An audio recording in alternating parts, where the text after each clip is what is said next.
क्या आपने कभी सोचा है कि प्रकृति में हर जगह हवा मौजूद है, ऑक्सीजन मौजूद है, फिर भी ऑक्सीजन की कमी क्यों हो रही है? आए दिन आजकल आप हॉस्पिटलों में भी देखोगे जो ऑक्सीजन के सिलेंडर्स होते हैं उनकी कमी हो रही है, जबकि आप खुद जानते हो कि ऑक्सीजन तो हर जगह मौजूद है। और उस ऑक्सीजन सिलेंडर में और जो अभी हम ऑक्सीजन ले रहे हैं, सांस ले रहे हैं, क्या डिफरेंस है? आए दिन आजकल यूट्यूब में, गूगल में कई सारे ऐसे सवाल पूछे जा रहे हैं, कई सारे ऐसे सवाल आपको मिल जाएंगे जो सर्च किए जा रहे हैं। ऑक्सीजन लेवल कितना होना चाहिए, ऑक्सीजन लेवल कैसे बढ़ाएं, ऑक्सीजन की कमी के लक्षण और भी कई सारे सवाल जिनके जवाब आज हम जानेंगे। तो देर न करते हुए चलिए जानते हैं इनके बारे में।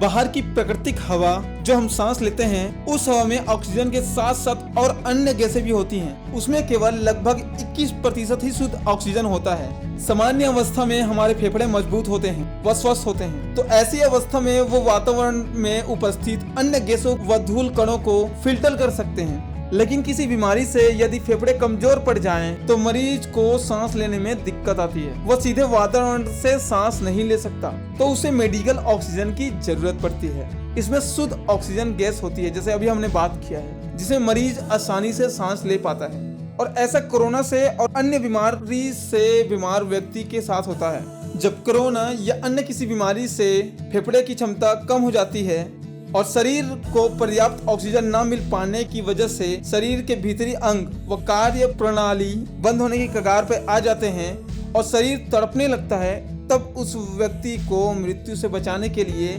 ऑक्सीजन का सिलेंडर लगाना पड़ता है, और जिसमें शुद्ध ऑक्सीजन ही भरा होता है, जिससे शरीर का पूरा ध्यान बीमारी से लड़ने में लग जाता है और शरीर को ऑक्सीजन चुनने का झंझट ही नहीं पड़ता। यानी कि जो वायु से अगर वो सांस लेता तो उसे ऑक्सीजन को फिल्टर करने की जरूरत पड़ती और अन्य गैसों को बाहर निकालता।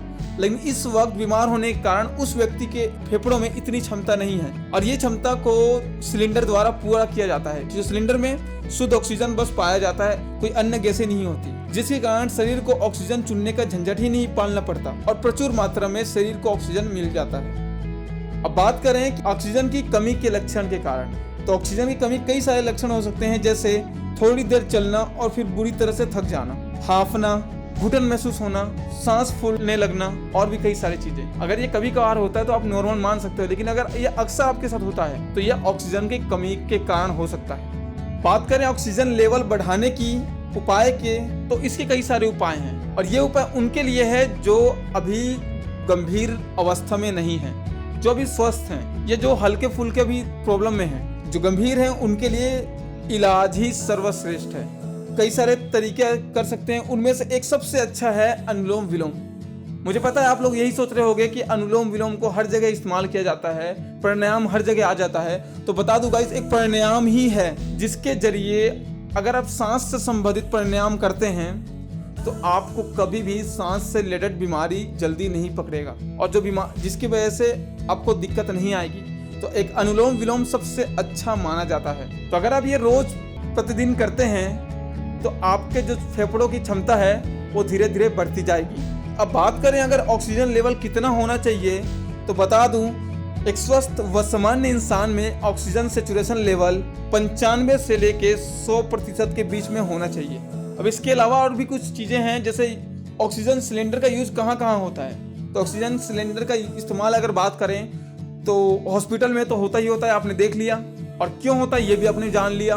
पहाड़ों पे बहुत हाईएस्ट पे जाते हैं तो उस टाइम भी ऑक्सीजन सिलेंडर की ज़रूरत पड़ती है, क्योंकि जितना ज़्यादा हम ऊंचाई पे जाते हैं उतना ही ज़्यादा ऑक्सीजन की कमी होती जाती है।